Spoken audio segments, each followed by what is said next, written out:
विश्वनाथ ज्ञानी श्री सद्गुरु महाराज की सद्गुरु श्री रामचंद्र जी महाराज की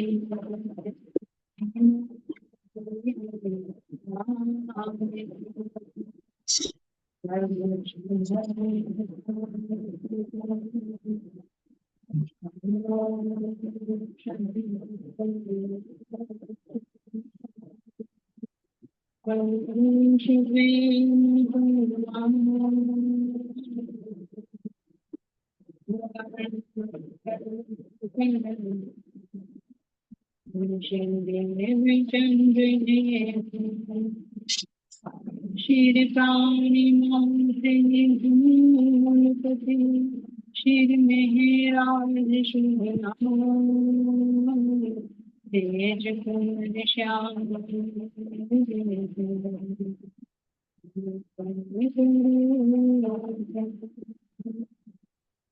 श्री प्राणी नाथ तुमसे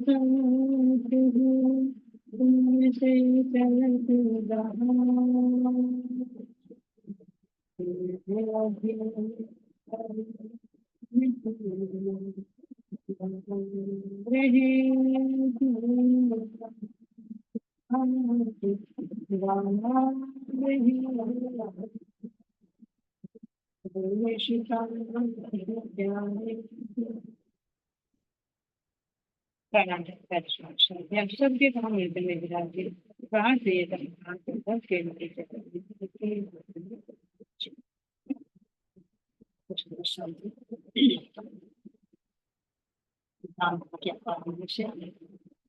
अपने सतगुरु श्री रामचंद्र महाराज जी की दीपक को शरण कर देंगे। बाल विवाह चल रहे सुंदर तो कहाँ का प्रसंग चल रहा है कि किस तरह से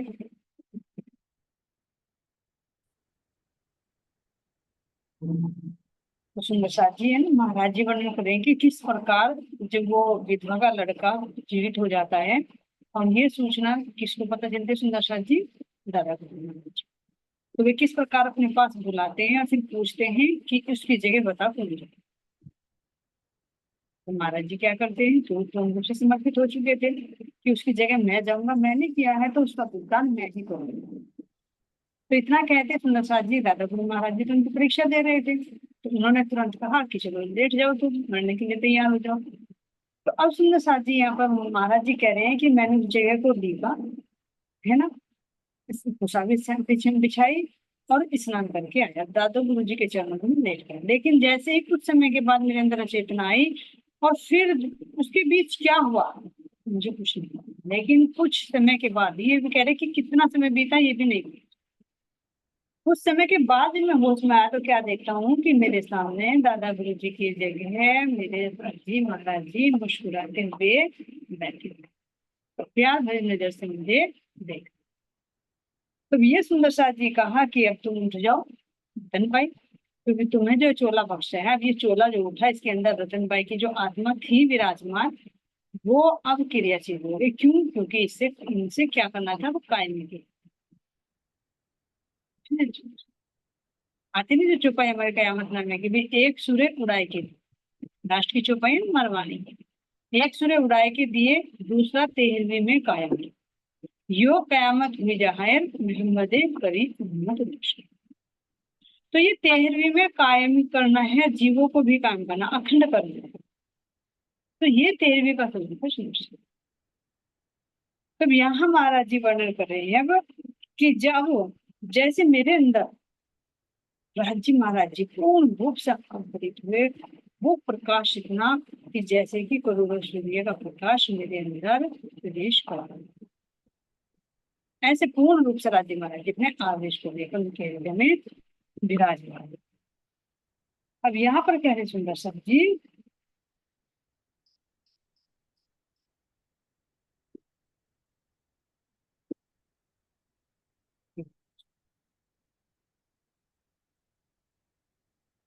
अगला पिछला ज्ञान हुआ सब समझ आए सारी लीला, दुख का खेल किया है क्यों कर इसका सारा राज मिला।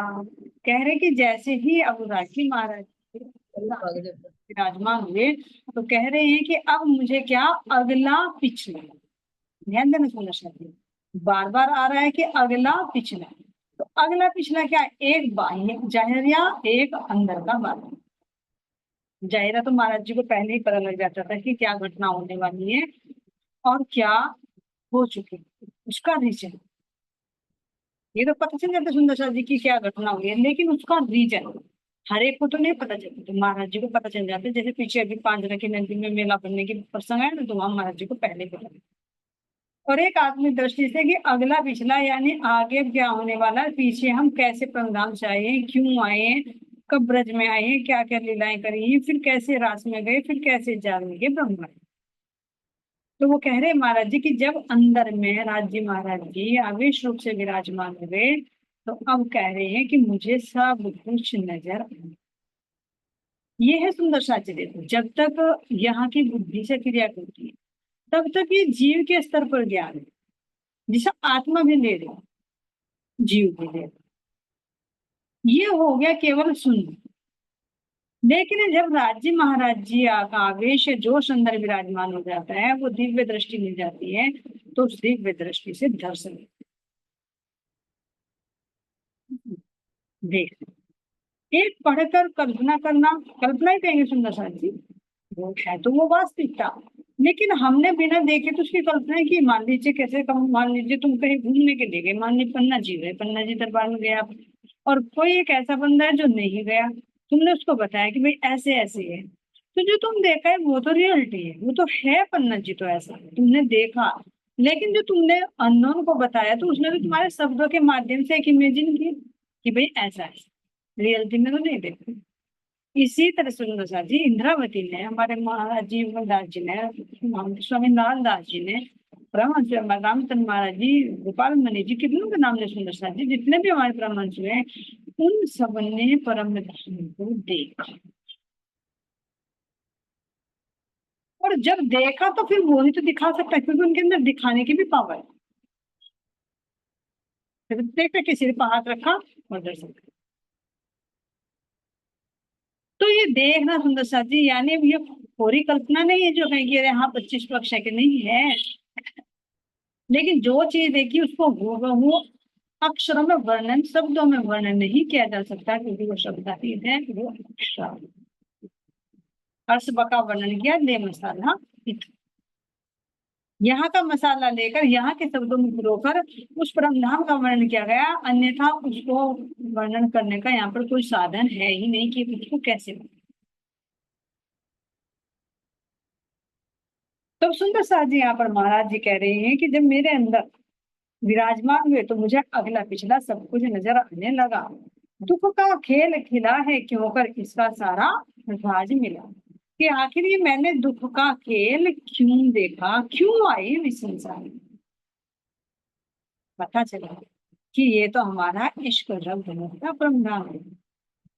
हम हुए 12,000 हैं, हमारे सिरदार सिरमौर सखी श्री श्यामा जी हैं, हमारे प्राणों के प्रियतम हमारे श्री राज जी हैं, और हमारा दायम रवद होत है हाजिर हुए हक, हर कोई कहता बड़ा है मेरा इश्क।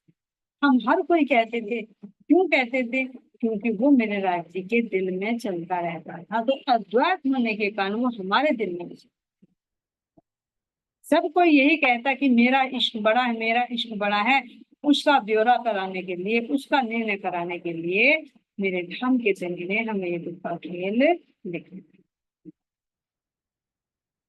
फिर पहले कैसे हम ब्रज में आए, जिसमें हमने प्रेम लीला का अनुभव, ज्ञान नहीं था लेकिन प्रेम बरसा। उस खेलने के बाद जब हमारी दुख विरह 52 दिन में बीते, तो कैसे वृंदावन में जाकर बांसुरी बजाई, और हम कैसे अपने घर बार छोड़कर रासलीला के लिए घर से निकले। रासलीला भी खेलकर उसके अंदर भी विरह का अनुभव करके फिर इच्छा अधूरी रही, मनोरथ पूरे ना हुए, ढाक रही मन में, पूरा मनोरथ नहीं रहा, फिर भी दुख देखने की इच्छा अधूरी रही, तो कारण ये तीसरा भय। इसलिए फिर तीसरे ब्रह्मांड की इसकी रचना की गई, जो जागने का ब्रह्मांड है, जिसमें इल्म और हुक्म से बना हुआ ब्रह्मांड है, जिसमें हम ये सब तरीके दिल की बातों को जान रहे हैं, और अब अपनी सखियों को सबको जाकर करके अपने घर में लेकर चले। ये धनी का हुक्म है और जीवों को अखंड करें। तो ये सब कुछ समझ में आ गया। तो कह रहे हैं सुंदर साथ जी, अगले रोज घटी एक घटना, श्री सतगुरु का वह लड़का, जिसकी धर्म पत्नी मर गई थी, अनायास ही धाम गया। अब कह रहे अगले रोज, अगले दिन अचानक ही एक घटना घटी। कौन सी घटना घटी सुंदर साथ जी? कह रहे कि सतगुरु जी का वह लड़का जिसकी धर्म पत्नी मर गई,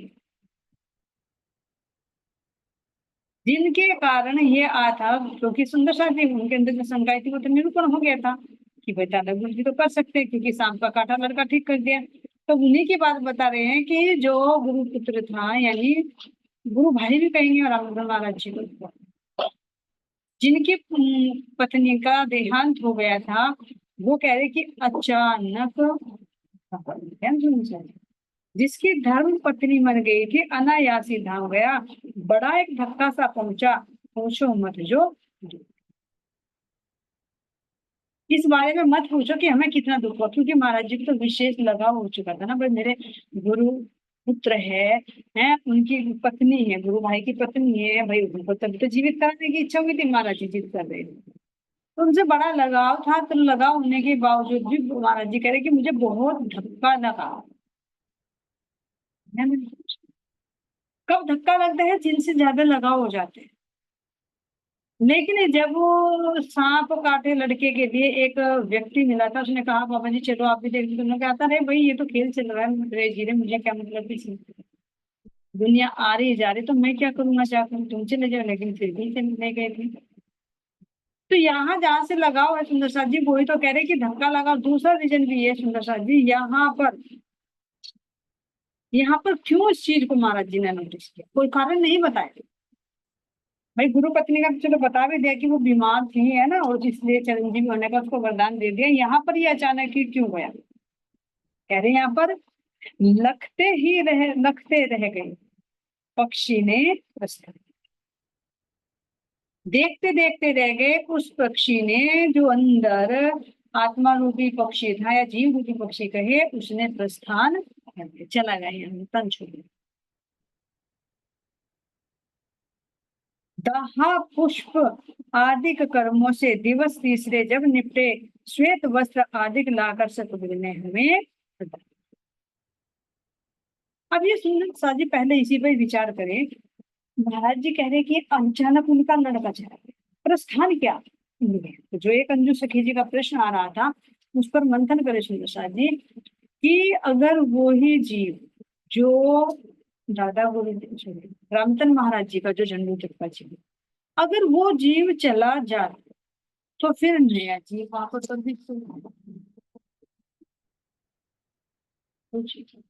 फिर नया जीव प्रविष्ट होता, लेकिन नए जीव की तो कोई सूचना नहीं है, कोई इसमें तन की भी वो नहीं है कि दूसरा तन है। दूसरा तन क्यों है? क्योंकि अब उस तन से पाने की देर है, जो कल भी बताया, नया जीव का भी नया जन्म, तन का भी नया जन्म, क्योंकि अब वो राज्य महाराज जी के हुक्म के अधीन।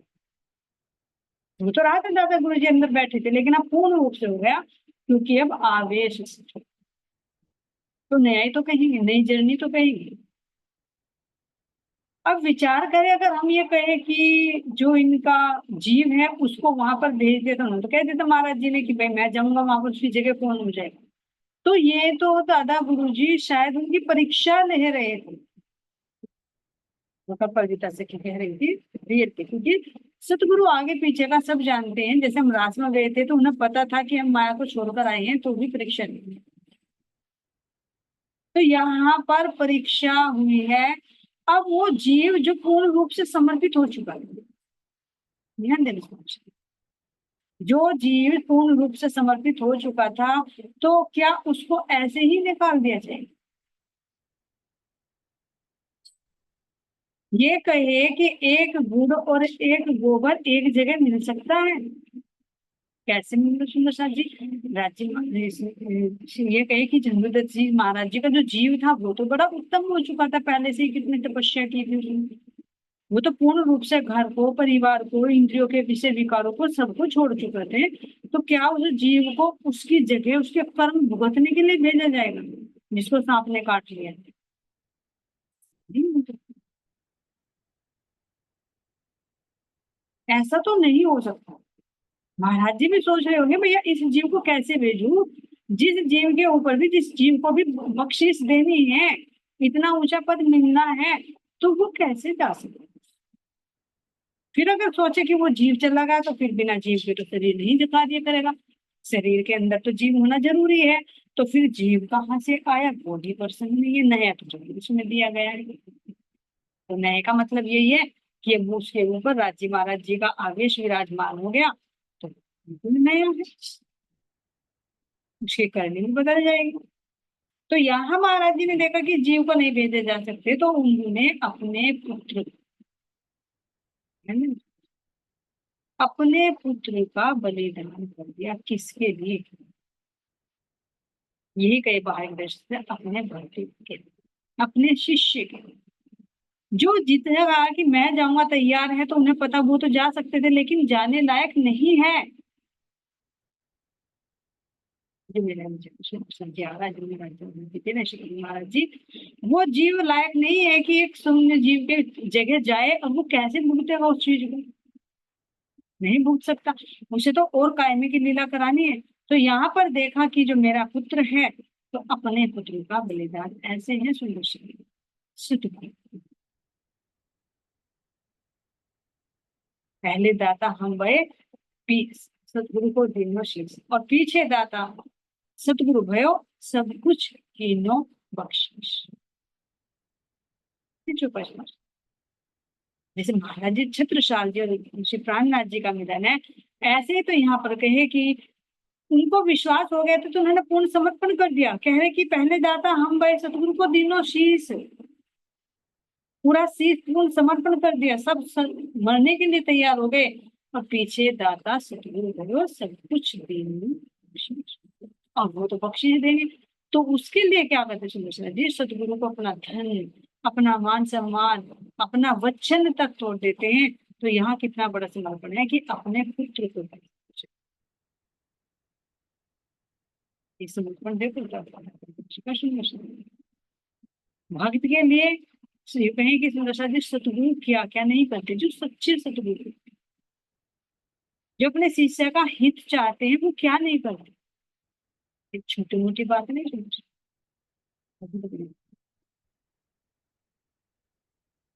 क्यों? क्योंकि वो जगह तो खाली होगी, तो वहां तो भेजना था। तो किसको भेज दे? भाई जो अपना है, अपनी चीज को तो समर्पित कर सकते हैं, दूसरों को तो नहीं भेज सकते। और वो जीव जाने लायक नहीं था, इसने इतना तप कर लिया, और अब तक तो वो कस नहीं कसता रहा, और अब उसको फल मिलने का मौका है, तो उसको वहां भेज देंगे। ये तो दादाजी की उनकी परीक्षा है, जिस परीक्षा में वे ऐसे सुंदर साथ जी देखे। नयातन देवचंद जी को मिला, नयातन का जब अंदर राज्य महाराज जी विराजमान हुए भागवत कथा सुनते हुए, तो जीव तो हो ही रहा देवापी का और मनु का ही जीव घूमता है। पहले जब जन्म हुआ तब भी वही घूमता है, उसके बाद जब राज्य महाराज जी विराजमान हुए तब भी वही घूमता है। कोई नया जीव नहीं एंट्री कराई कि भाई उससे पहले तो वो था, फिर उसके बाद वो था, उन्होंने समर्पण कर दिया था तो वो निकल गए। नहीं हो सकता, नहीं है। ऐसे इंद्रावती जी के नजर सुंदर, जीव तो वही है, मरु का ही जीव है, बाद में भी वही जीव है, भविष्य में भी वही जीव रहेगा, है ना। लेकिन वो जीव तो अपना समर्पण कर चुका था। जीव तन होशी आत्म, यानी उसका वजूद खत्म होकर वो आत्म शरीर में भर जाता है। ये है उसका। ऐसे सुंदर जी सतगुरु श्री रामचंद्र महाराज जी से संबंधित ये प्रसंग है, इसमें विचार आ रहा है कि उस जीव को ऐसे नहीं देख सकते। हाँ, सांप काटने वाले लड़के के जीव की जगह दादा गुरु जी ने अपने पुत्र का यहाँ पर ये कहे कि बलिदान ही कर दिया। वो भी अनायास, अचानक, कोई बीमारी नहीं, कुछ नहीं। ये सतगुरु की आने का दिन है जिसको कोई नहीं।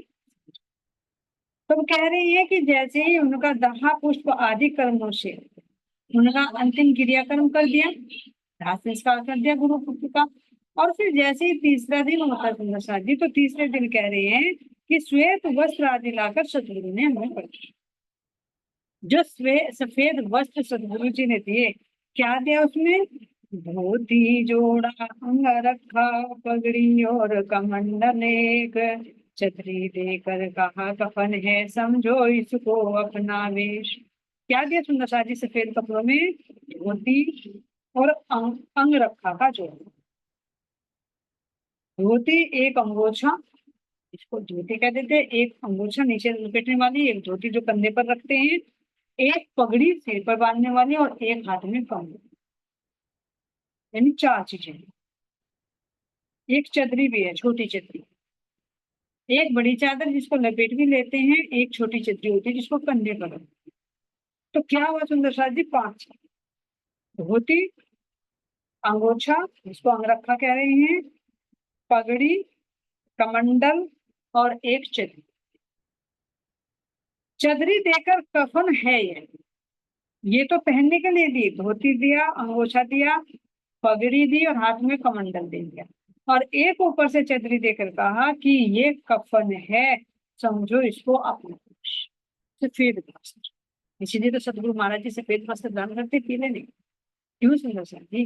उज्ज्वलता का, वो जो नूर है परम धर्म का, नूर सागर जो है, जो सारे परम धर्म के एकत्व को, वहां की मार्फत को, है ना, वहां की एक दिल्ली को, वहां के सौंदर्य को, सबसे भर। और इसको कहा कि इसको कफन समझो, इसको कफन समझो। कफन का मतलब क्या है? ये चादर जो दी है इसको कफन समझो कि आज से तुम मर चुके हो, ये समझो कि आज से तुम खत्म हो चुके हो, हमेशा ये चदरी रूपी कफन ओढ़कर रहना पड़ेगा, यही तुम्हारा वेश है। तो उस दिन से सतगुरु महाराज जी ने यही वेश दिया। तो यहाँ कह रहे हैं, प्रथम नमन कर उन वस्त्रों को हमने अंग लिए वे धार, पहने कर हमको सतगुरु पुलकित हुए अपार। प्रथम नमन हमने उन वस्त्रों को किया। ये वस्त्र क्या है सुंदर साथ जी? सच पूछे ना, ये परम धाम की संगत। बाहर से तो वस्त्र है, लेकिन वो अंदर आत्मा के अंदर भी वो जो नूर समाहित हो गया ना, तो ये पूरा परम धाम का खजाना है। देखो जैसे कहा था ना कि बांके बिहारी के वस्त्र लेने देना वस्त्रों की सेवा, तो वस्त्रों में क्या था? वस्त्रों में सेवा, वो बांके बिहारी की ही शक्ति थी। जब श्री कृष्ण जी ने वहां पर मथुरा गए और जो मुरली और मुकुट नंद बाबा को देकर भेजा था, अपने वस्त्र भी देकर भेजे थे, राज्य वस्त्र दान कर लिए थे, तो उन्हीं वस्त्रों के साथ में ही तो वो शक्ति आ गई थी ब्रज में। ध्यान देना सुन प्रसाद जी, वस्त्रों का भी बहुत बड़ा महत्व है संकेत। जब मुरली मुकुट अपने वस्त्र दिए, बागा वस्त्र, वो राजसी वस्त्र धारण कर लिए, तो वो तभी वो गोलोक की जो शक्ति थी, वो जब वो ब्रज में आई, तो वो राधा और गोपियों के अंदर समाई, उन्हीं के साथ में वो शक्ति आई। तब यहाँ सुंदर साथ जी, जो दादा गुरु जी ने अब ये वस्त्र दिए, ये सही पूछे परम धाम का नूर सागर निर्जल नूर दिया, और बाहर से कह रहे कि ये कफन है। क्यों? क्योंकि यहाँ से तुम मर चुके, पहले आप मुर्दे हुए, फिर धुनी करी मुर्दार, हक तरफ हुए जो जीवते, उड़ पहुंचे नूर के।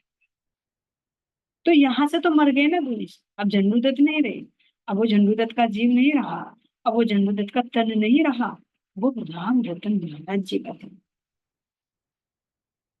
जिस तन से कायम की मेहनत। तो क्यों ना उन वस्त्रों को नमन करें। तो कह रहे महाराज जी कि ये मैंने वस्त्रों को नमन किया और अपने अंग में भी धार लिए। ध्यान देना सुंदर साथ जी, पूरे नख से सिक तक, जो कह देते हैं ना सिरो पाव, पूरा नख से सिक तक, धोती भी, जोड़ा भी, पगड़ी भी, कमंडल। इसीलिए महाराज जी को पगड़ी पहनाई जाती है। हम ये सोचते हैं कि महाराज जी के शीश कमल पर पगड़ी क्यों है? सोच, ये पगड़ी इसीलिए पहनाई जाती है, जैसे परमधाम में मेरे राज जी महाराज जी के शीश कमल पर पा गए, वो ही पाग अब मेरे सतगुरु श्री राम रतन महाराज जी के शीश कमल पर शोभा। क्यों? अपरम धाम के सहंसा जो बन गए हैं। यहाँ पर भी देखे ना सुंदर साथ जी, एक परंपरा है यहाँ पर भी कि जैसे तेरहवीं वगैरह होती है और रस्म पगड़ी होती है, तो उसमें जिम्मेदार आदमी को पगड़ी पहनाई जाती है। वो किसका प्रतीक होता है कि भाई आज से सारी जिम्मेदारी तुम है। तो ये पगड़ी धामधनी ने खुद अपने हाथों से दी सुंदर साथ जी महाराज जी को। तो अब क्यों नहीं होंगे? क्यों? क्योंकि पूरी जिम्मेदारी कायमी की लीला की जिम्मेदारी इनकी है। अब मोमिनों के दिल को अर्ज कर कर बैठ गए नहीं। तो ये पाक दी सुंदर सा जी, यानी पूरा सिर सिर, फिर अंगोछन, जिसे पटका भी कह सकते हैं, धोती, कमंडल, पंचन। ये कहे कि पांच चीजें हैं तो परम धाम की पांचों शक्तियों की नियामतें हैं। और मेरे धाम धनी के हाथ उस पर कितने सुंदर सा जी, पांच ही वस्त्र है। पाजामी है, जामा है, पटका है, पिछोरी है, पाग है। तो परम धाम की पांचों शक्तियां अब इन स्वरूप में विराजमान हो गई है। अब से साक्षात मेरे धाम का धनी के स्वरूप में समझ, इनके अंदर बैठ कर लेना।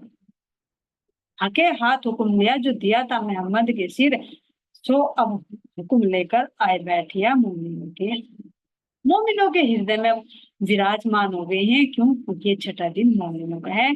तो जिसमें सिरदार सिर मोड़ सकिए उनके लिए ही ये सिरदार है। क्यों? क्योंकि जागने की जिम्मेदारी।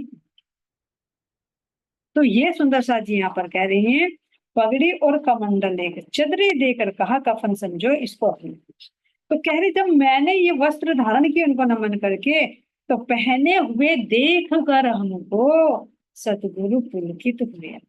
इन वस्त्रों को जब मैंने बड़े हर्ष से स्वीकार किया तो मेरे दादा गुरु सतगुरु महाराज जी इतने प्रसन्न हुए, इतने प्रसन्न हुए कि कुछ प्रसन्नता का बयान नहीं कर सकते। जैसे यहाँ पर ना सुंदर शांति से उदाहरण दे देता है, माँ अपने बच्चे को नई नई ड्रेस पहनाती है, उसको जब देखती है तो कितनी खुश होती है। इतनी खुश वो अपने आप पहनकर नहीं होती। तो एक रूह को अगर धनी अपना श्रृंगार दे रही है, उसका श्रृंगार सजा रही है, वो कितनी खुश कर रही है, तो क्या खुश नहीं?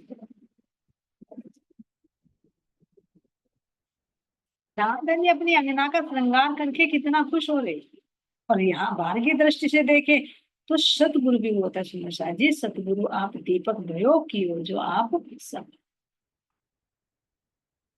गुरु कंचन गुरु पारस गुरु चंदन।